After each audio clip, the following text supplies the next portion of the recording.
வணக்கம் மக்களே. இது வாய்ஸ் ஆஃப் சைலண்ட். உங்கள் அட்வொகேட் எஸ்கே.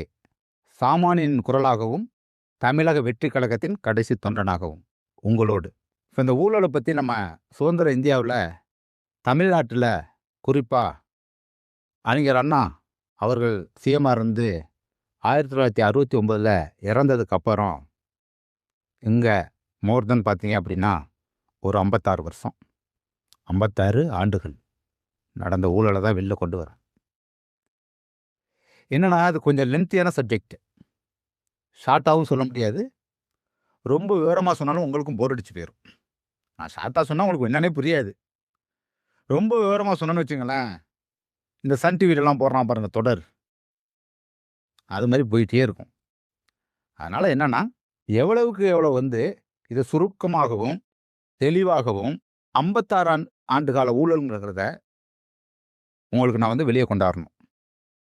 எனக்கு கொஞ்சம் டைம் கொடுக்கணும். நான் சொல்கிற கருத்துக்களை புரிஞ்சுக்கணும். புரியாத கருத்துக்களை என்கிட்ட கேட்டு தெரிஞ்சுக்குங்க.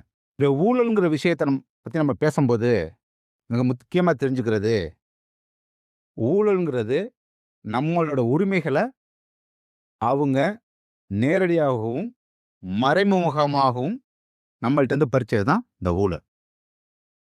ஒரு தனி மனிதனுக்கு கிடைக்க வேண்டிய அடிப்படை உரிமைகளாகிய கல்வி,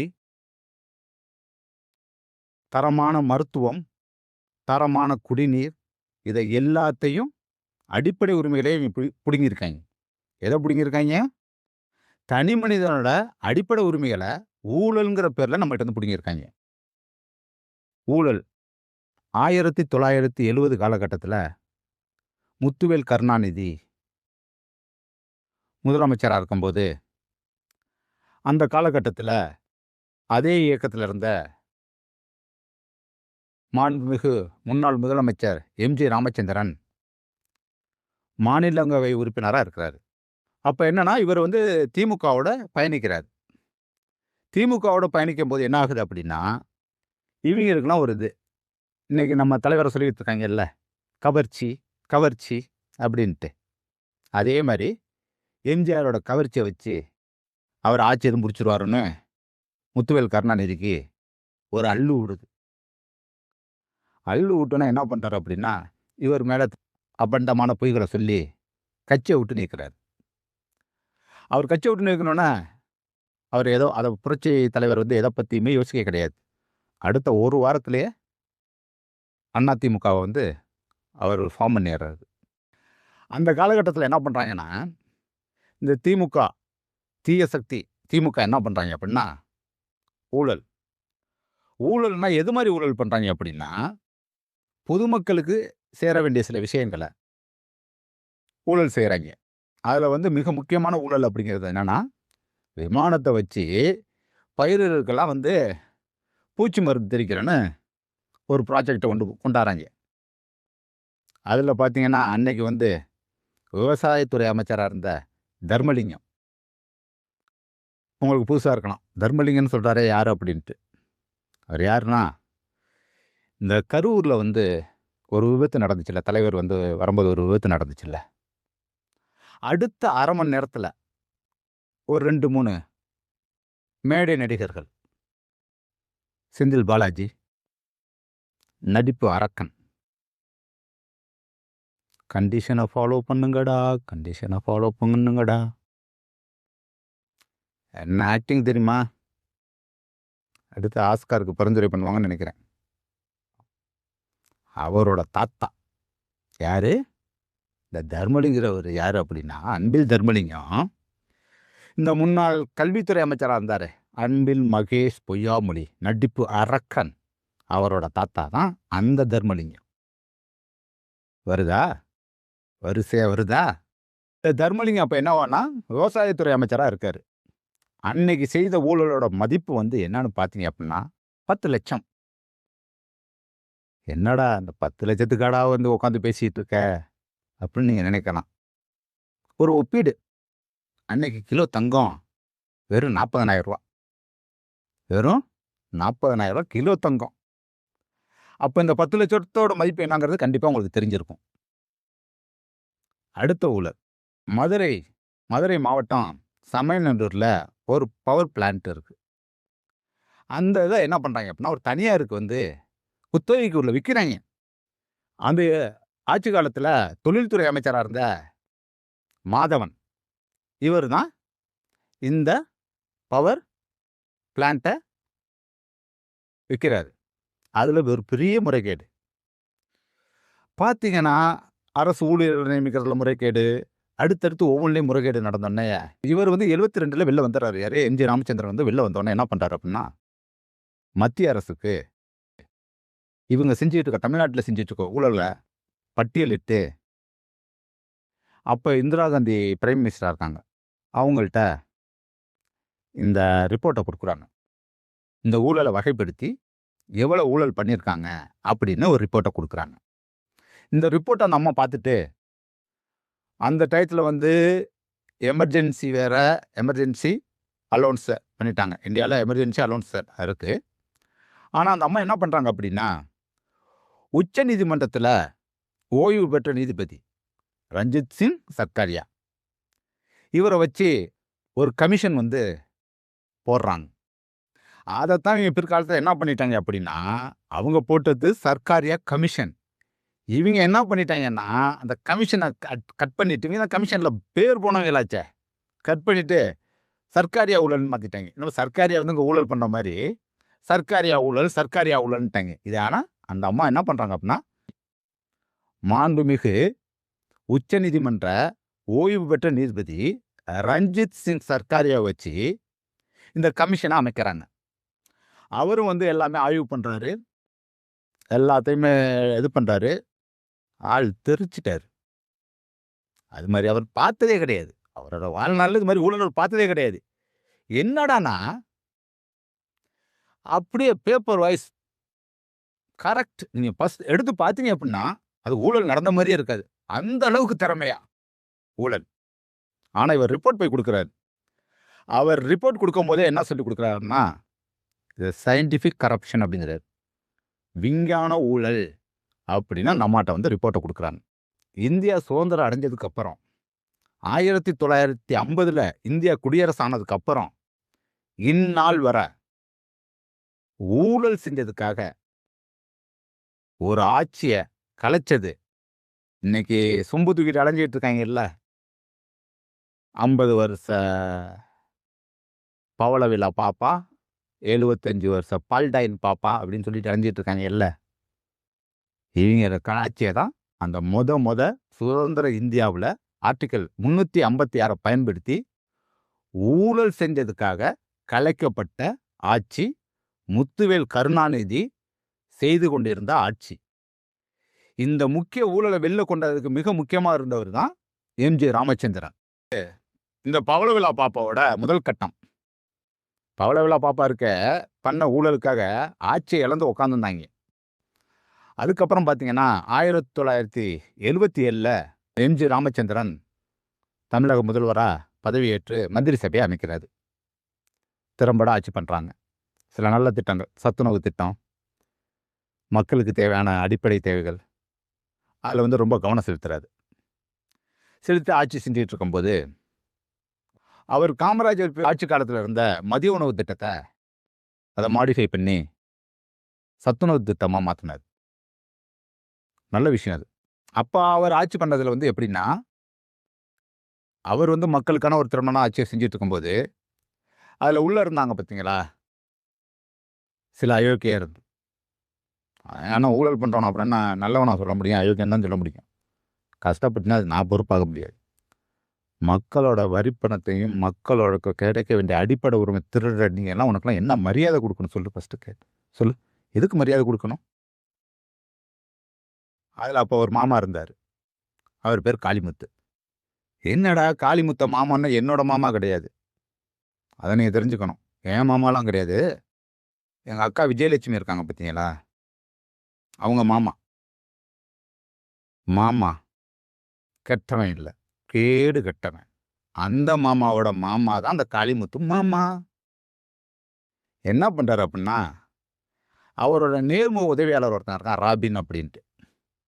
அவன் என்ன பண்ணுறான் அப்படின்னா, இது வந்து முதலமைச்சருக்கே தெரியாம, இவங்க என்ன பண்றாங்க அப்படின்னா, அப்ப பப்ளிக் கிட்டனா காசு கிடையாது. இப்ப மாரிலாம் அவங்கள்ட்ட எல்லாம் இது கிடையாது. இல்லன்னா அப்ப இவங்க சீட்டு கம்பெனி ஓப்பன் பண்ணியிருப்பாய்ங்க. அதுக்காக இவங்க என்ன பண்றாங்கன்னா, நவீன முறையில பேங்க்ல வந்து பொய்யான ஆவணங்கள குடுத்து, கிட்டத்தட்ட பார்த்தீங்கன்னா, ஒரு அன்னைய காலகட்டத்துக்கு ஒரு 70,00,000 ரூ. 1,00,00,000 அடிக்கிறாய்ங்க. வழக்கு விசாரணை வருது. 2வது பார்த்தீங்க அப்படின்னா, இந்த மதுக்கடைகள் ஒதுக்கீடுல வந்து அப்ப முதலமைச்சரா அவர் எம்ஜிஆர் இருக்காரு. அந்த காலகட்டத்தில சொல்றேன். மதுக்கடை ஒதுக்கீடுனா அப்பலாம் எப்படின்னா, டெண்டர் அலவுன்ஸ் பண்ணுவாங்க. அன்னைக்குள்ள குண்டாஸ்லாம் போயிட்டு அத வந்து எடுப்பாங்க. ஒயின் ஷாப்லாம் இத எடுப்பாங்க. ஏலத்துக்கு எடுப்பாய்ங்க. நல்லவங்கலாம் போமாட்டாங்க. அந்த குண்டர்கள் மட்டும் போய் எடுப்பாய்ங்க. அதுல ஒரு முறைகேடு நடந்துச்சு அப்படின்ட்டு இவங்க தெரியப்படுத்துறாய்ங்க. மத்திய அரசுக்கு. ஆனா மத்திய அரசு என்ன பண்ணிருச்சு அப்படின்னா, இது மாநிலங்களுக்குள்ள கட்டமைப்புல உள்ள விஷயம். இதுல நாங்க தலையிட முடியாது அப்படின்னு சொல்லிட்டாங்க. அத ஊழலா இவங்க ஃபோக்கஸ் பண்ணாங்க. அது வந்து நாங்க மாநில கட்டமைப்புக்குள்ள நாங்க வந்து தலையிட முடியாது அப்படின்னு சொல்லி அத இது பண்ணிட்டாங்க. அடுத்தபடியா ஆஸ்திரேலியாவிலேருந்து பழுப்பு நிலக்கரி, மின்சார உற்பத்திக்காக இறக்குனத வந்து தரமில்லாத நிலக்கரிய இறக்கிட்டாங்க அப்படின்ட்டு அவர் ஆட்சி காலத்துல அவர் மேல ஒரு குற்றச்சாட்டா வச்சாங்க. இந்த குற்றச்சாட்டு வச்சப்ப வந்து அவர் ஆட்சியில இருந்தாரு. ஆனா இதெல்லாம் திறம்பட நிறைவேற்றாதனால அடுத்து அவர் கன்டினியூட்டா ஒரு 13 வருஷம் அவர் தான் ஆட்சி பண்ணார். தமிழ்நாட்டுல வந்து 13 ஆண்டுகள் தொடர்ச்சியா ஆட்சி பண்ணது எம்.ஜி. ராமச்சந்திரன். அப்படி உள்ள காலகட்டத்தில சில முறைகேடுகள் எப்படின்னா, ஒரே நைட்ல வந்து இது பண்றாங்க. அந்த அப்ப வந்து எப்படின்னா, இப்ப விஓ மாரிலாம் அப்ப கிடையாது. விஓஓ நம்ம இப்ப சொன்னோம்ல, வில்லேஜ் அட்மினிஸ்ட்ரேட்டிவ் ஆஃபீசர் அப்படிங்கிறோம்ல, கிராம நிர்வாக அலுவலர்.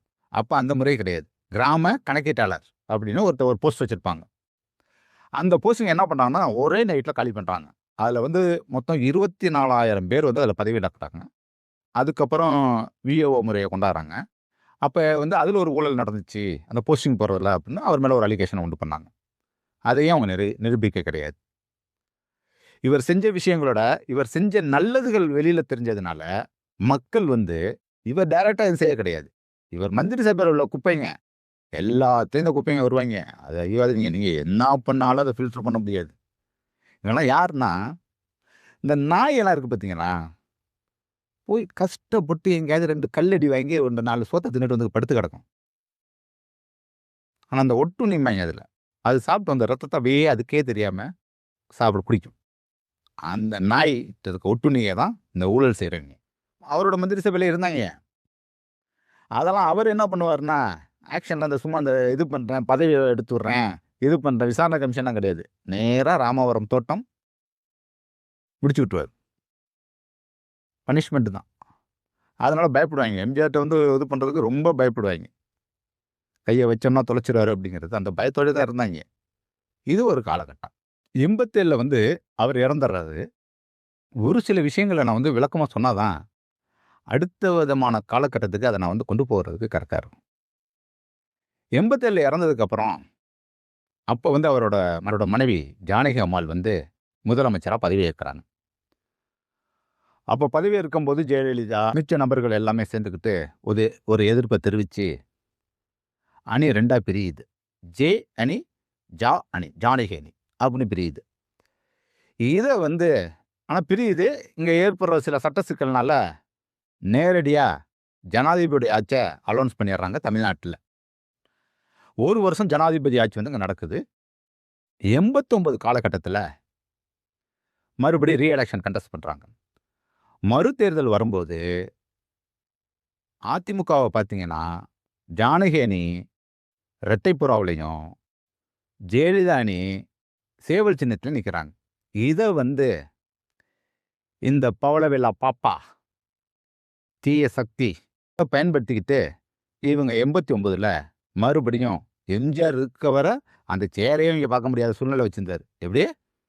எம்ஜிஆர் ஆட்சியில இருக்கிற வர அந்த சேரையே பார்க்க முடியாத சூழ்நிலை. இதே நிலை தான் இப்போதும். தலைவர் இருக்கிற வர நெனச்சு இல்ல. கனவுல கூட பார்க்க முடியாது அந்த சேர.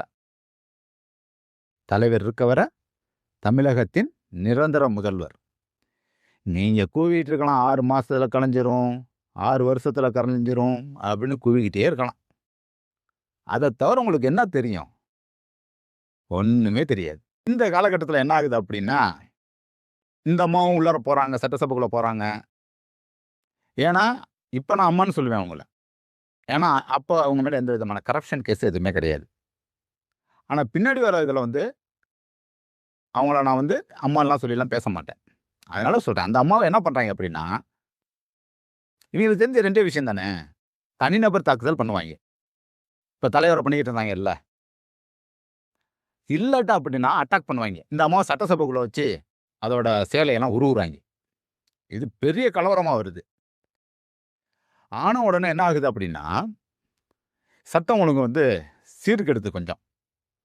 அப்ப என்ன பண்றாங்க அப்படின்னா, 2வது முறையாக மத்திய அரசு இந்த பவளவிழா பாப்பாக்கள் மீது ஆர்டிகிள் 356 மறுபடியும் சட்டம் ஒழுங்கு கெட்டுருச்சு அப்படின்னு சொல்லி ஆட்சியே கலக்குறாங்க. ஜனாதிபதி ஆட்சி வந்து நடைமுறைக்கு வருது. ஜனாதிபதி ஆட்சி நடைமுறைக்கு வந்துருச்சு. அப்ப பிரதம மந்திரியா இருந்த சந்திரசேகர் இந்த பவளவிழா பாப்பாவோட ஆட்சிய கலைக்கிறாங்க. அப்புறம் ஜனாதிபதி ஆட்சி வந்து அமுலுக்கு வருது. இதுக்கப்புறம் 90 காலகட்டத்தில எலக்ஷன் வந்து அலௌன்ஸ் ஆகும்போது, அன்னைக்கு வந்து பார்த்தீங்கன்னா, எலக்ஷனோட பிரச்சாரத்துக்காக வந்த முன்னாள் பிரதமர் திரு ராஜீவ்காந்தி அவர்கள ஒரு படுகொலைய பண்றாங்க. படுகொலை நடந்ததுனால, அடுத்த எலக்ஷன்ல அந்த அலையில அதிமுக ஆட்சிக்கு தான் அமர்றாங்க. ஆட்சியில தமிழ் பெரும்பான்மையா ஆட்சியில வந்து உட்கார்றாங்க. அந்த உட்கார்ற காலகட்டத்தில, இந்த 90 டூ 96 நடந்த ஊழல்கள், நடந்த அயோக்கியத்தனங்கள், நடந்த சீர்கேடுகள் எல்லாத்தையும் அடுத்த வீடியோல தெளிவா உங்களோட பகிர்ந்துக்கிறேன். மக்களே, மீண்டும் சந்திப்போம். நன்றி, வணக்கம்.